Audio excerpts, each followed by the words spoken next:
ചെങ്ങായിമാരെ, ചോപ്ത trekking അവസാനത്തെ പീക്കായ ചന്ദ്രശില പീക്കിന്ന് trekking കഴിഞ്ഞ് ഇറങ്ങി വരാട്ടോ. എന്താ അടിപൊളി ട്രക്കിംഗ് ആട്ടോ.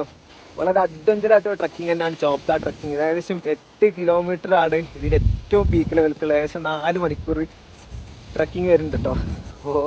സീനാട്ടോ, അഡ്വഞ്ചർ ട്രക്കിംഗ് തന്നെ കേട്ടോ അത്.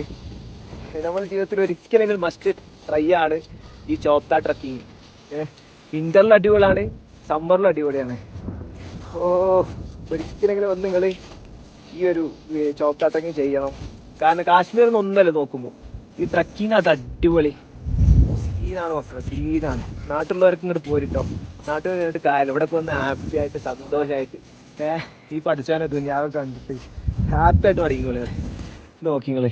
സിജാസ എന്ന് പറഞ്ഞ എന്താ ഉള്ളത്? എന്നൊക്കെ പറയാം. എന്താ പറയാന്ന് വെച്ചാൽ കാശ്മീറും ഇതും കമ്പയർ ചെയ്ത് ഇത് പറഞ്ഞ പക്ക ട്രക്കിങ്. അത് മഞ്ഞുമലയിൽ കൂടെ സീനല്ലേ?